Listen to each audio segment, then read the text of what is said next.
G'day, this is Chris Savage from RL Ministries in Australia, welcoming you to this session of the Book of Revelation.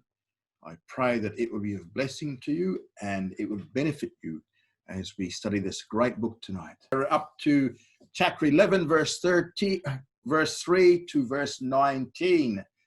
And last session, we saw John with the little book in chapter 10. He had a little scroll, a little book. A strong angel gave him this book, or a little scroll. It was sealed up, and it was not to be revealed beyond the knowledge of John. And at that point, John, the angel announced to John what is going to be the result of the seventh trumpet judgment, which happens to be the third woe judgment. The last three judgments of the trumpet judgments are called woe judgments because they're particularly devastating upon the earth. And this little book contains all the information regarding the seventh trumpet with the bold judgments. And the content of the little book is prophecy, especially the prophecy of the middle and the second half of the tribulation. And he's commanded to eat it. And he's told it's going to be sweet in his mouth, sweet like honey, but it's going to be bitter in his belly, which is exactly what it was, he says. It's sweet to the mouth, but it's bitter in our belly. Why? Because prophecy, we all want to know what prophecy is. And so when we find out what prophecy is, we need to act upon that. And in regard to what we're even finding out here in this book of Revelation, prophecy, knowing what's coming, it causes a bitterness within us, a heaviness within us about what's coming because of all those who, could miss out on salvation. And so we also spoke about last week the second worldwide conflict. We looked at Daniel chapter 11. That was the Antichrist moving out in conquest. And during this conflict, the Antichrist will actually be killed, but he's going to be resurrected. We looked at the Tribulation temple. It was John measured. It was told to measure it. He measured it. Why did he measure it? Because it's found to be lacking. It's found to be wanting. It's not sanctioned by God. It simply did not come up to his standard. Not the building, not the building as such, but what they were doing. Isaiah 66 tells us, it describes his temple and why God does not sanction it. And now what he requires now is not animal sacrifices. That's gone. That's finished. What he requires of the Jews is faith in the Messiah Jesus. That's why it's a temple that's not sanctioned by God. And then what else do we see? The outer court was given over to the Gentiles in this tribulation temple as it is trodden underfoot by the Gentiles. Why? Because at the midpoint of the tribulation, the Antichrist is now going to take over. He's going to set himself up as God, and that's the first stage of the abomination of desolation. Now we're up and we finished off in chapter 11, verse 2, and now we're going to kick off in chapter 11, verse 3, but we'll just, hang on, hang on a sec? Okay. Chapter 11, verse 3, and he says, I will give unto my two witnesses. We're going to see the two witnesses now. I'll give unto my two witnesses, and they shall prophesy 1,260 days, clothed in sackcloth. So in verse 3 of chapter 11, first of all, we're told the extent of their ministry. It's going to last a total of 3.5 years, or 1,260 days. And their ministry is going to be during the first half of the tribulation. The first 3.5 years of the tribulation is a period of their ministry. Why we say that is that it will be the coming of the beast, the Antichrist, who will kill them and put an end to the ministry. And he'll be resurrected from the abyss. We just spoke about him being killed. He's going to be resurrected from the abyss in verse 7 of chapter 11, and he'll make war against these two witnesses. Antichrist is present and active in the first half of the tribulation, but he doesn't show his true nature until the midpoint of the tribulation, until the midpoint. And just for those who might know, 1,260 days is 3.5 years. Why? Because a Jewish month is only 30 days. not 29 or 28 like some, or 31 like some. It's a 30-day month. 12 months is 360 days. Okay, so Jerusalem is then going to be overrun by the Gentiles for 42 months when the Antichrist takes over. The last half of the tribulation. The two witnesses are going to work in Jerusalem only, for their witness is related to Israel and to the temple, while the 144,000 Jewish evangelists of chapter 7 they're in the four corners of the earth. So these two witnesses are specifically working around Jerusalem and the temple area. Why? Because they're the ones trying to turn the Jews back to God. Now, they talk about them as being two olive trees. Where have we ever seen that before? Where have we seen that before, the two olive trees? If you think back into Zechariah. Zechariah, here's a little image. Okay. Oh, one too far. Back in Zechariah chapter 4. Back in Zechariah chapter 4, the first 6 chapters of Zechariah are one unit of thought dealing with 8 visions that God reveals to this prophet Zechariah. But our concern now with what we're seeing here is Zechariah chapter 4. And Zechariah 4 has the 5th of these 8 visions that Zechariah sees.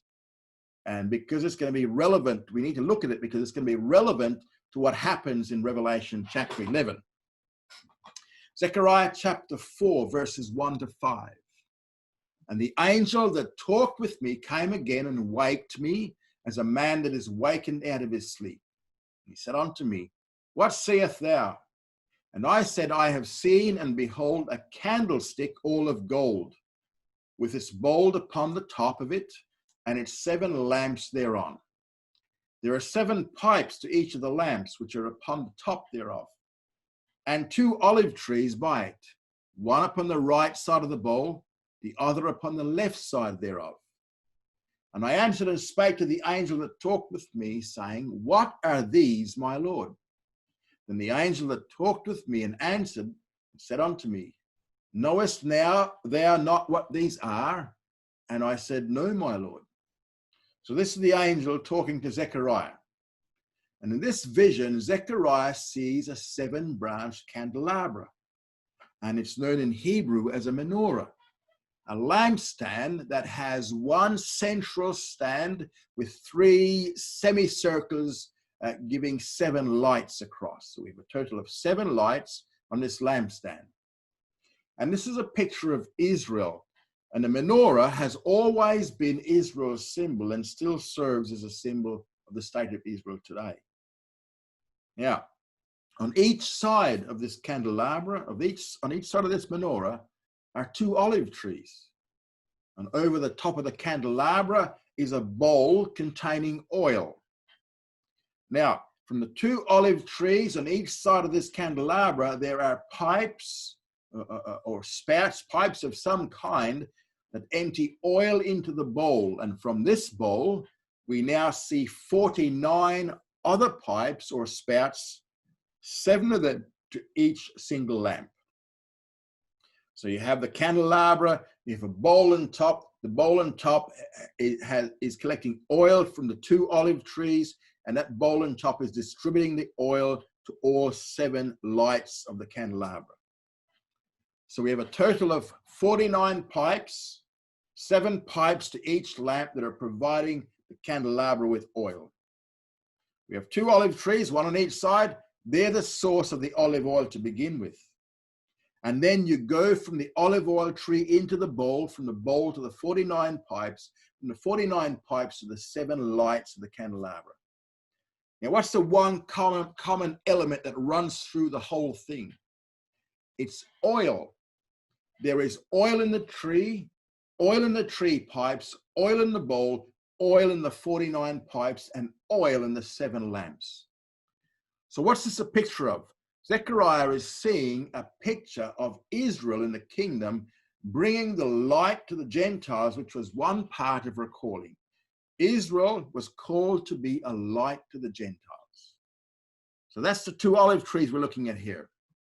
Now, how does that pertain to what we're going to talk about here? In verse 4, John writes, "These are the two olive trees and the two candlesticks standing before the Lord of the earth."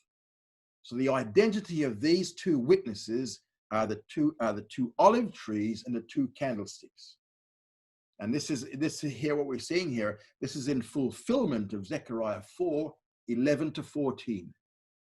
Zechariah 4:11-14 says this: "Then answered I," this is Zechariah, "then answered I and said unto him, What are these two olive trees upon the right side of the candlestick and upon the left side of the candlestick? And I answered the second time and said unto him, What are these two olive branches which are beside the two golden spouts that empty the golden oil out of themselves? And he answered me and said, Know you not what these are? And I said, No, my Lord. Then said he, These are the two anointed ones that stand by the Lord of the whole earth.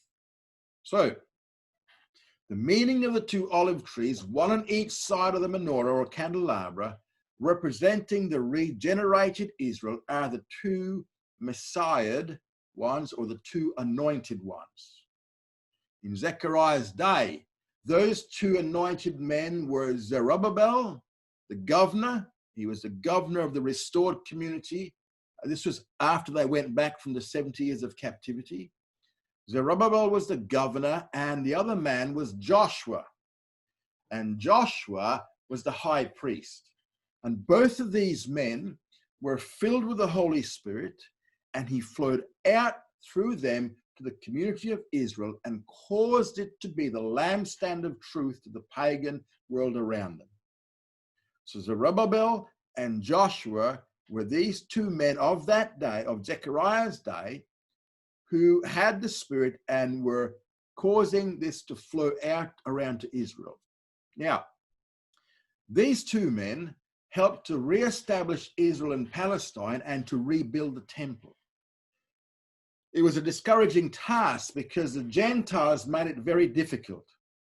But God provided the power, the special power that they needed to get the job done. And somehow, two individuals, two anointed ones, will somehow be connected with the regeneration of Israel. And they stand in relation to the rest of Israel, just as Zerubbabel and Joshua did in Zechariah's day. And these two men are called prophets. These are the two witnesses. They're called prophets. We see that in Revelation 11, verse 3. We're going to see it in Revelation 11, verse 6. And what this would mean would be they would stand in the prophetic ministry like the Old Testament sense, even down to the fact that they're wearing sackcloth. And they're calling, what are they doing? They're calling Israel to repent and return to the one true God of Israel. That's what these two witnesses are doing. Now, for Israel, there will be only one more sign given, and that is the sign of Jonah. Sign of Jonah. Remember, Jonah died, resurrected. Now, so the sign of Jonah is a sign of resurrection. Remember, this is what Jesus said to the Pharisees when, after they rejected him on the basis that he was demon-possessed, they said, Give us a sign to show that you are the Messiah, truly that you are the Messiah. And in Matthew chapter 12, verse 39, this is Jesus' response to them. He says, An evil and adulterous generation seeketh after a sign, and there shall be no sign be given to it but the sign of Jonah the prophet. The sign that was given to Israel was resurrection. And it's given to Israel on 3 occasions. The first occasion was the resurrection of Lazarus, Mary and Martha's brother. And that was rejected in John chapter 11. That first sign was rejected in John chapter 11. The second sign of Jonah was the resurrection of Jesus himself, which was rejected in the first 9 chapters of the book of Acts. And we see the result of that when they stoned Stephen to death. Now, the third sign of Jonah to the nation of Israel is to be in the resurrection of these two witnesses in the Great Tribulation. So Jesus says, I'll give you a sign. It's a sign of Jonah. The sign of Jonah happened in 3 occasions to the nation of Israel. Sorry, in 2 occasions so far. It happened in Lazarus being raised from the dead. It happened in Jesus being raised from the dead. And in the future, it's going to be the 2 witnesses being resurrected from the dead. Now, according to Zechariah chapter 4, somehow Israel's national regeneration is to be connected with the 2 anointed ones represented by the 2 olive trees in this chapter. By the 2 olive trees. Whatever is going to be accomplished, it is going to be accomplished by the Spirit of God. And of course, the main ingredient throughout the vision was oil. And oil is the symbol of the Holy Spirit. So it's going to be achieved by oil, and oil is a symbol of the Holy Spirit.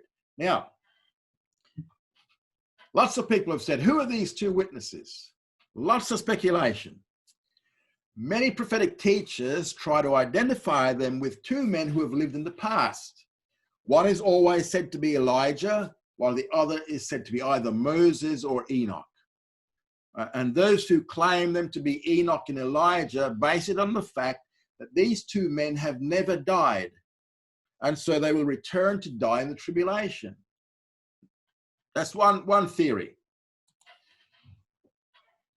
And what do they base that theory on? Well, they base it on Hebrews chapter 9, verse 27.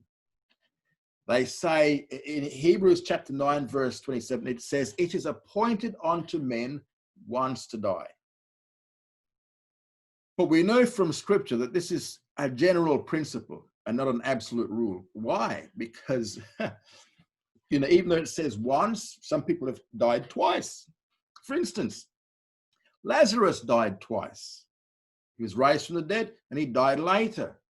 All those who have been resurrected in the Old and New Testaments, apart from Jesus, have died again. So it's a general rule. What about the living church saints? If we take Hebrews 9:27 as an absolute rule, it would mean that all the living church saints at the rapture will also have to die at some time. So if you're living at the time of the rapture, what this rule is saying is you're going to have to die as well. Well, that's not true. Both 1 Corinthians 15:51 and 1 Thessalonians 4:15-17 show that Hebrews 9:27 is only a general rule or general principle. In the light of Hebrews 11:5, it cannot be Enoch. It cannot be that Enoch's going to die in the future, because in Hebrews 11 verse 5, it says, by faith Enoch was translated that he should not see death, and he was not found because God translated him. For he has had witness borne to him that before his translation he had been well-pleasing unto God. So Enoch is clearly said to have been translated. And what does translation involve? It involves corruption. Corruption is his normal body, putting on incorruption, and mortality, putting on immortality. And we see that from 1 Corinthians 15 verses 50-58. Since Elijah has already been taken into heaven, the same is true of him. For no man in his human physical state can enter heaven. Again, 1 Corinthians 15:50 tells us that. So this means that neither Elijah nor Enoch can die, for they are now immortal. Elijah does come again, because Malachi, the prophet, tells us in Malachi 4 verses 5-6 that Elijah, physical Elijah, will come before the great and terrible day of the Lord comes. And that's the term for the Great Tribulation. But what's his purpose? His purpose is to turn the hearts of the Jewish parents to the children, and the children to the parents. Remember, the Jewish leadership asked John the Baptist if he was Elijah. So they are expecting him to return before the Messiah comes. And he's going to return before the Messiah comes. So those who wish to make these two witnesses, Elijah and Moses, fall back on the fact that these were the two who appeared with Messiah at the Transfiguration. That's not very solid evidence and hardly shows a cause and effect relationship. Others say it's because these men had unfinished ministries. Well, that's speculative anyway. We don't, you know, other prophets, other ministers would have had unfinished business as well. The fact that the miracles performed by the two witnesses are similar to those of Moses and Elijah. Remember, Moses turned water into blood and Elijah shut the heavens for 3.5 years. So it didn't rain.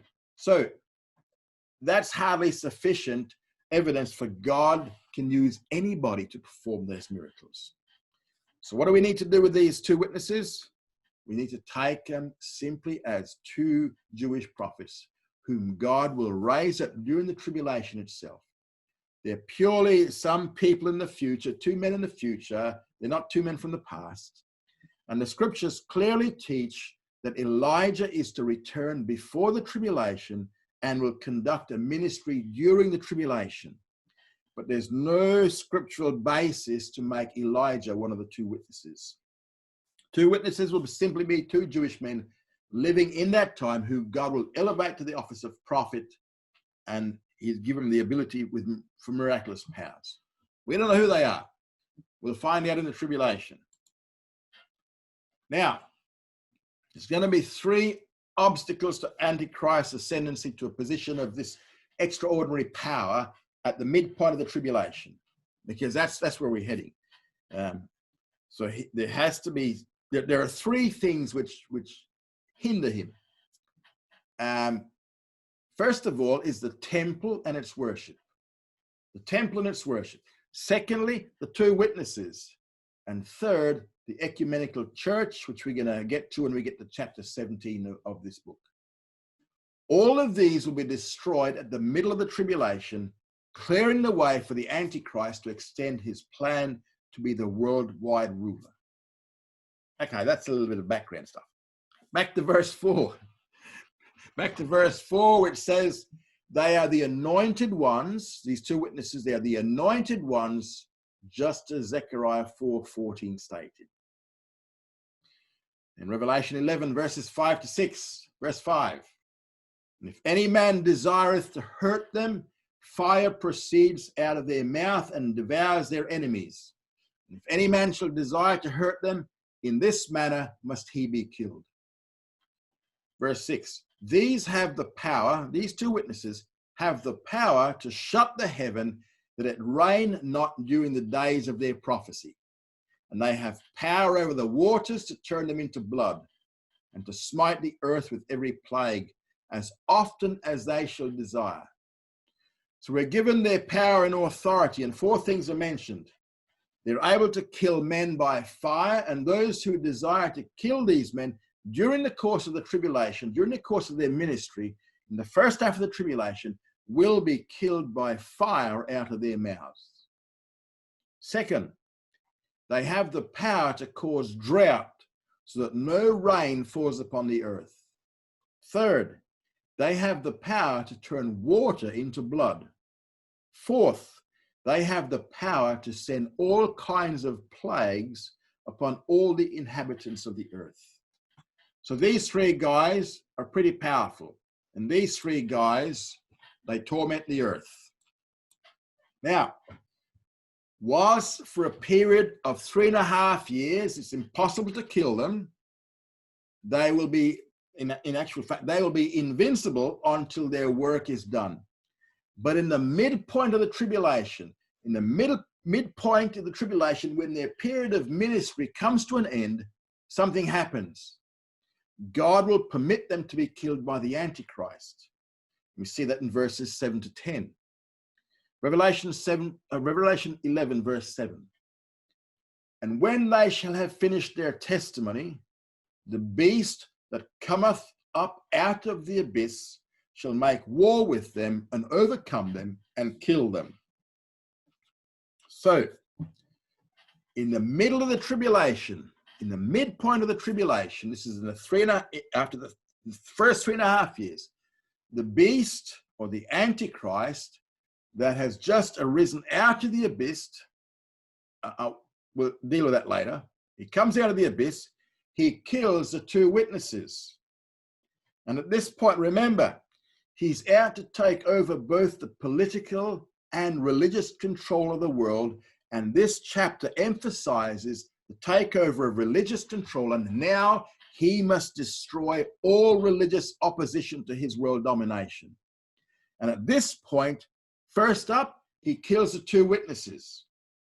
And this is going to create a great amount of admiration for the Antichrist, because all previous attempts to kill these two men have failed.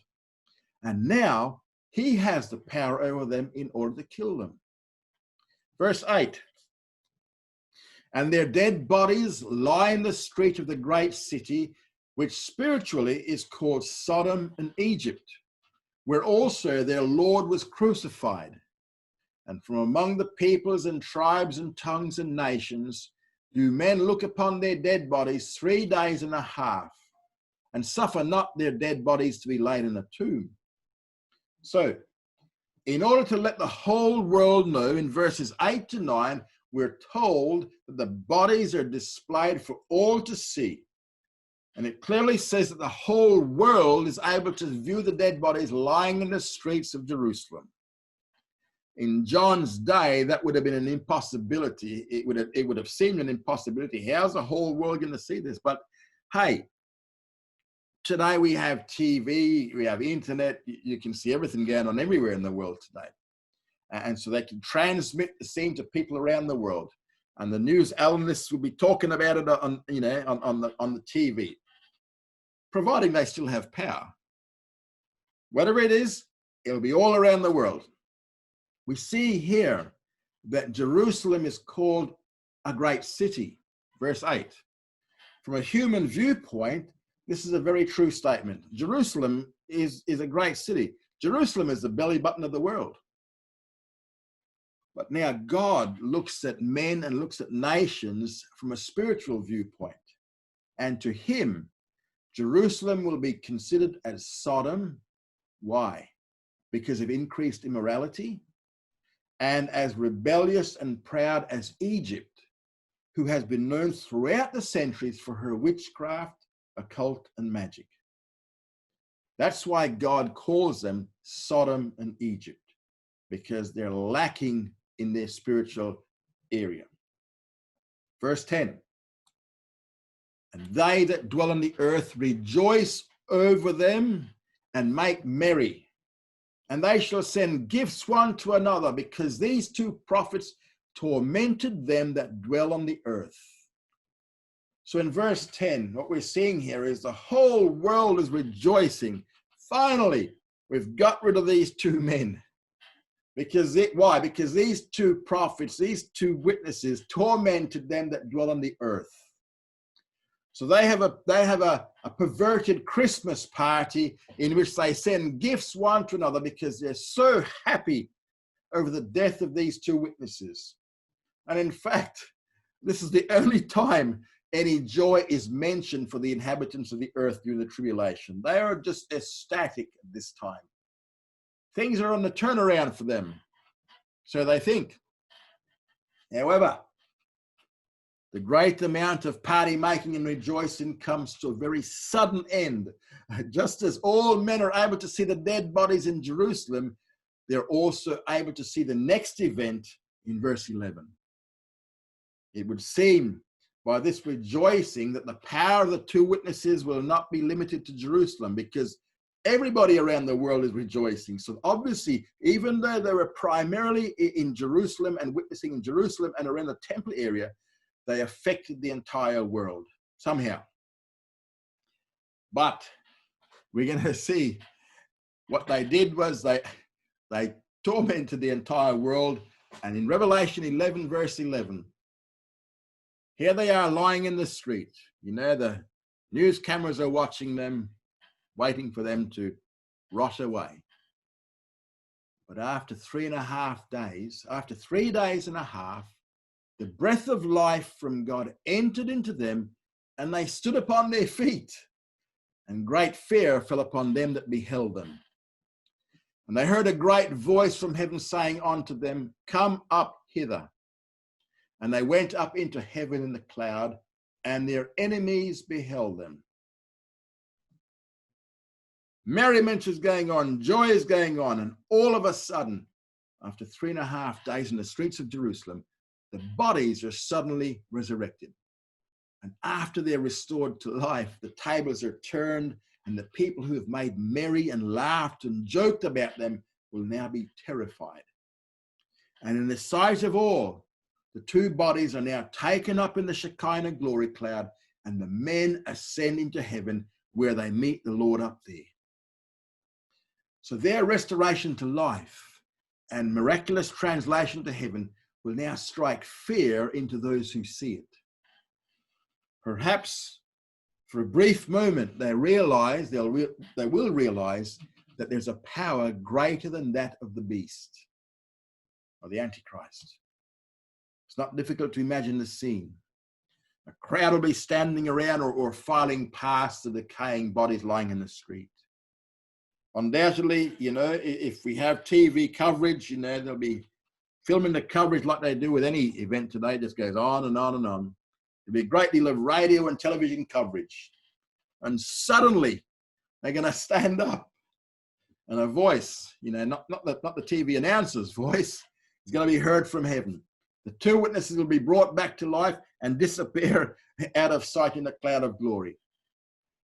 And the media are going to scarcely have time to report the story or comment on it or write their columns on what happened before. There's going to be another great event to cover. And this is in verse 13. And in that very hour, there was a great earthquake, and the 10th part of the city fell, and there were killed in the earthquake 7,000 persons. So at that very point also, an earthquake now takes place in Jerusalem. As they are ascending, as they're gone, an earthquake now takes place in Jerusalem, and it destroys 1/10 of the city. It kills 7,000 of the people, and 7,000 of the population of the city of Jerusalem. And so now, this for Israel now becomes the third sign of Jonah, the resurrection of the two witnesses. Israel rejected the first sign, Israel rejected the second sign, but the third sign is something that they will accept, and the resurrection of the two witnesses is now going to begin a revival that will ultimately lead to the national regeneration of Israel 3.5 years later. For the nation, it comes 3.5 years later, but for the inhabitants of Jerusalem, it comes even at this point, for we're told at the end of verse 13, and the rest of the people who were not killed in the earthquake in Jerusalem were affrighted and gave glory to the God of heaven. So the connection then between what we see here in Revelation chapter 11 and Zechariah verse 4 is by means of the resurrection of the two witnesses. This is a sign of Jonah, the sign of resurrection that Israel will accept. And that's going to begin a movement in the nation that will lead to Israel's national regeneration 3.5 years later, just before the second coming of Jesus Christ. Okay, we're now coming up to Revelation chapter 11, verses 15 to 19. And here we need to understand what's going on here, because it could cause us a bit of confusion later on, how we interpret the book. Chapters 6 to 19 deal with the tribulation period. The chronological order is chapter 6, chapter 8, chapter 9, and chapter 16. So 6, 8, 9, 16 follow one after the other. We have 3 series of judgments. Chapter 6, we have the sealed judgments, that's in the first quarter of the tribulation. Chapters 8 and 9, we have the trumpet judgments. That's the second quarter of the tribulation. Chapter 16, we have the bowl judgments. That's the second half of the tribulation. Okay, so remember, 6, 8, 9, and 16 chronologically follow each other. All the other chapters in there, they fit in some parentheses in there. Chapter 6, we have the seal judgments. Definite action takes place with seal numbers 1 to 6. With the 7th seal, nothing definite takes place upon the earth except that we now have 7 angels preparing to blow 7 trumpets. So the 7th seal judgment contains the 7 trumpet judgments. So the 7th seal is not actually a judgment, it simply contains the 7 trumpet judgments. And now those 7 angels are prepared to blow their trumpets. The trumpet judgments we see in chapters 8 and 9. Chapter 8 and 9. The trumpet judgments, definite things take place with trumpet number 1 to trumpet number 6. The last 3 trumpets, 5, 6, and 7, are called woe judgments. Why? Because they're far-reaching and they're devastating upon the earth. The 7th trumpet, nothing definite takes place with that one either, except the 7 angels are now preparing to pour out the 7 bowl judgments of God's wrath upon the earth, which is now going to bring about the judgments to their conclusion. So the 7th trumpet judgment contains the 7 bowl judgments. 7th seal contains the 7 trumpet judgments. 7th trumpet judgment contains the 7 bowl judgments. And these seven bowl judgments are going to bring about specific judgments upon the earth. When the 7th bowl is poured out, the wrath of God is now complete. Tribulation over. 7 bowl judgments come out of the 7th trumpet, which comes out of the 7th seal judgment. Okay. Chapter 10. Back in chapter 10, that was a small parenthesis. It was a bit of a break. We just had to give you some more information there. And that covers Revelation chapter 10, verse 1 to chapter 11, verse 40. Remember, chapter 10, we saw John's little book of prophecy. Chapter 11, verses 1 to 14, we're going to see the temple in Jerusalem. The Jews build it, and it is standing at the end of this age. 2 witnesses appear to Israel. They're killed and resurrected. 3rd sign of Jonah. This is at the very close of the account of the 6th trumpet. So the end of the 6th trumpet, we have the 2 witnesses killed and resurrected.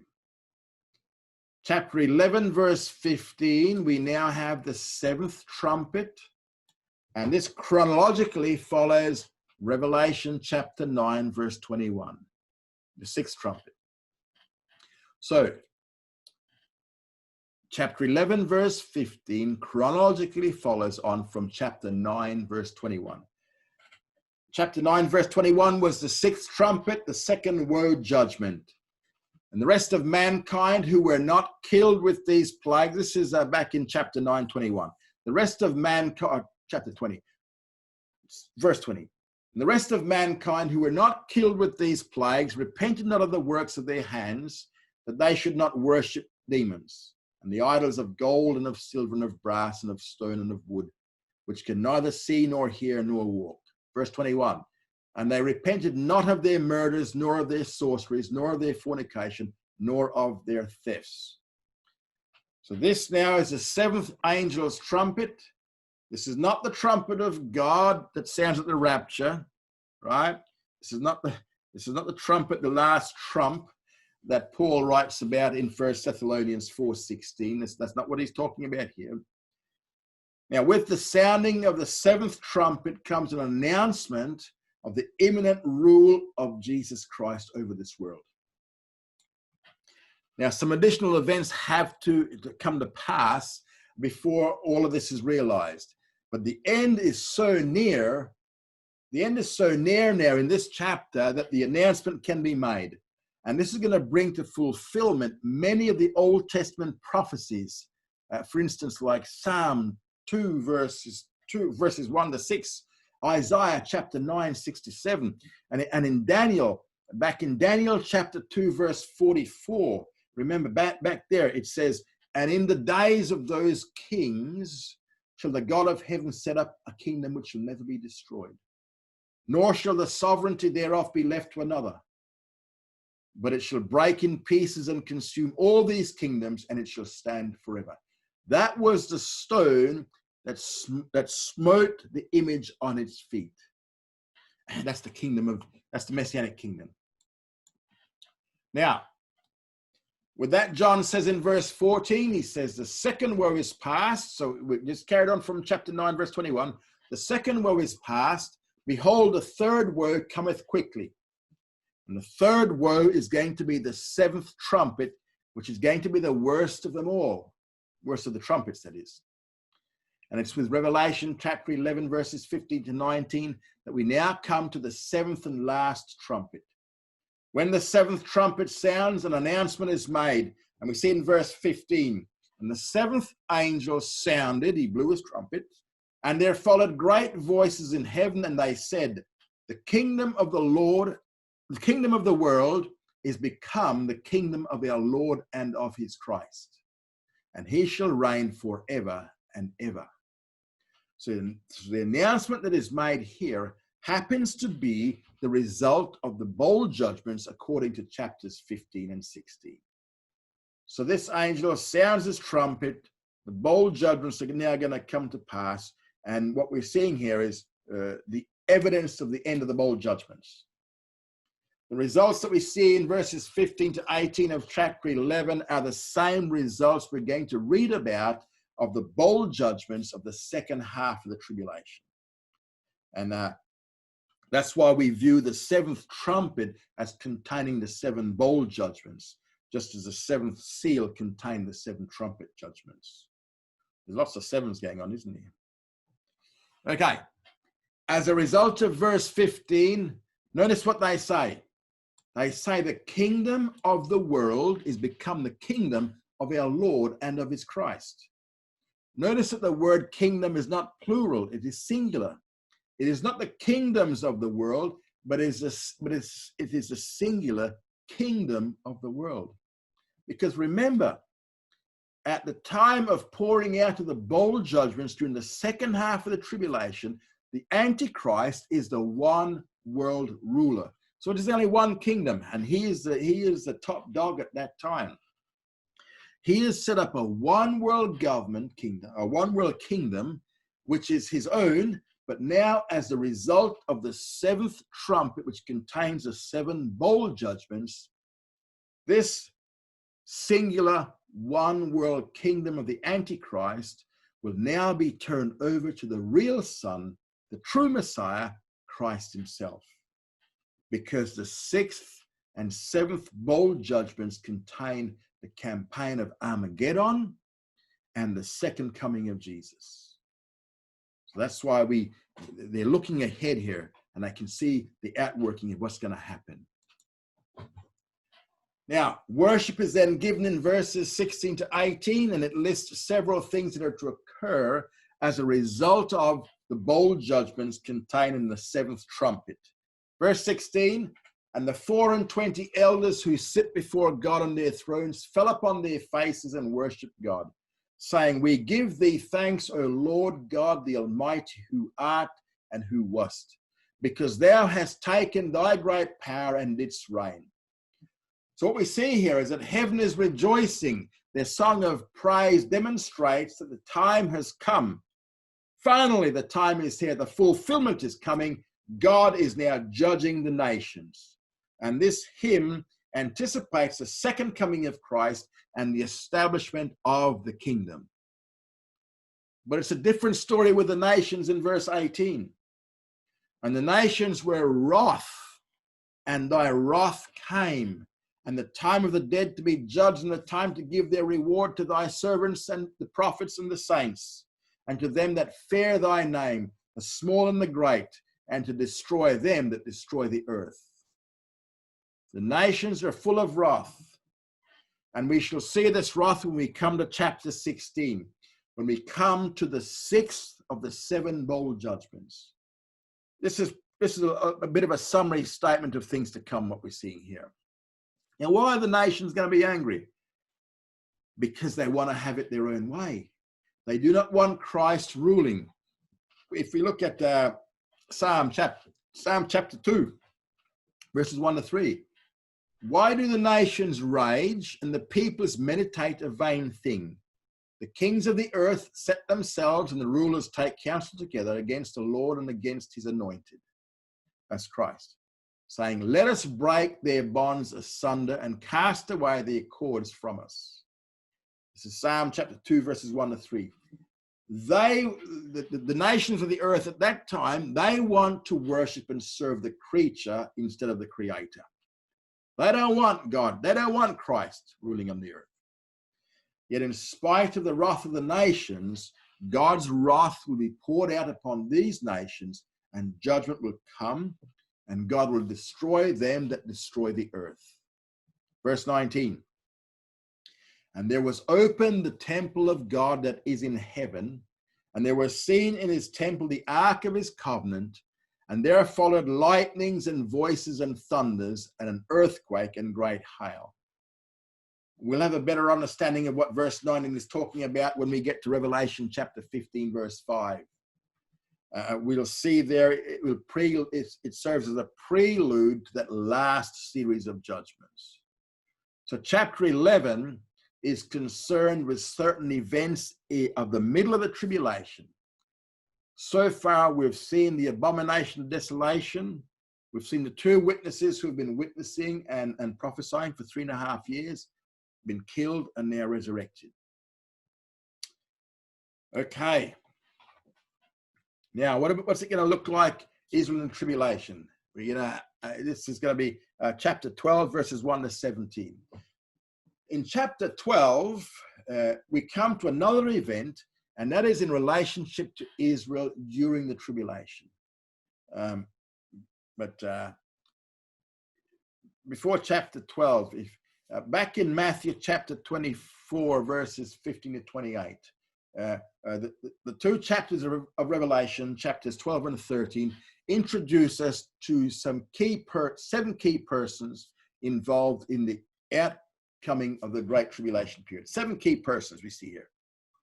First of all, we see the woman who represents, this is in chapter 12, the woman who represents Israel, the dragon who represents Satan, Michael the archangel who heads up the angelic forces, the man-child who represents Jesus, the seed of the woman, and that's going to represent the faithful believing remnant within Israel during this period, the beast from the sea, which represents the Antichrist, and the beast from the earth, which represents the false prophet.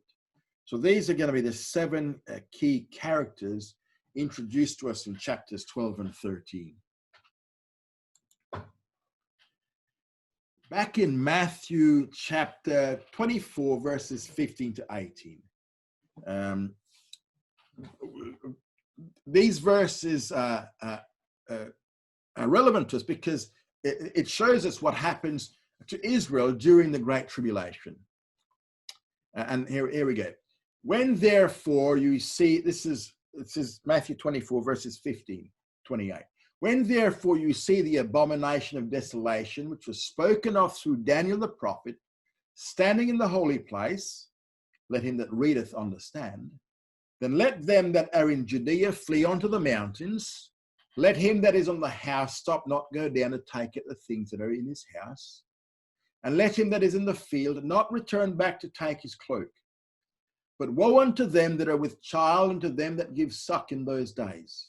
And pray ye that your flight be not in the winter, neither on the Sabbath.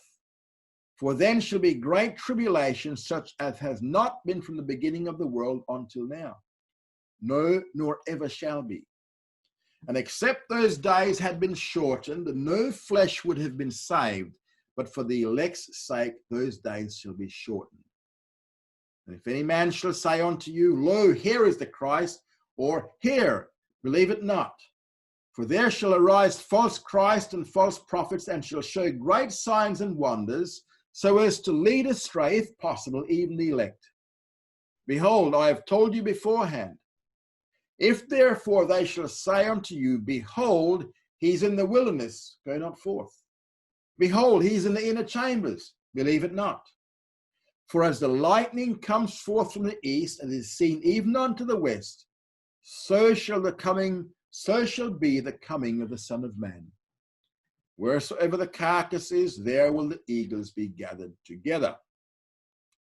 Now, in this passage, Jesus, Messiah, gave a warning to those Jews living at the time when the covenant is broken and the abomination of desolation occurs.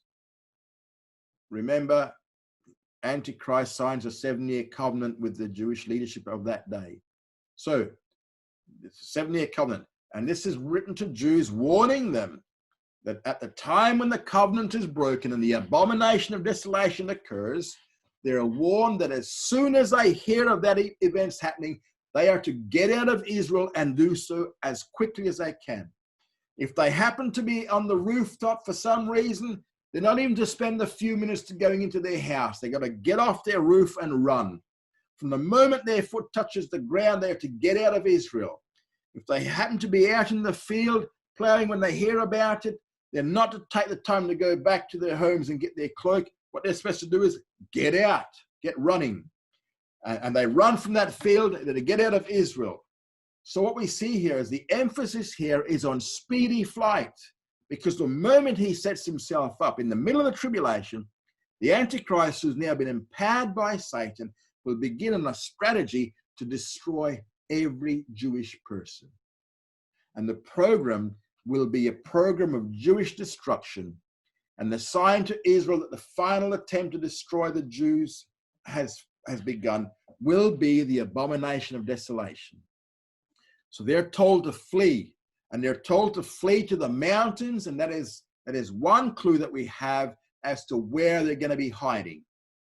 They're to flee to the mountains, and the only direction where there are mountains outside of Israel is due east. They're to flee due east because to the west is the Mediterranean Sea. No good going there. They're also urged to pray that when this event occurs, it will not happen during the winter nor on the Sabbath. That's in verse 20. Why not on the Sabbath? Because in Israel, on the Sabbath day, there is no public transportation. The buses are all locked up and the trains don't run.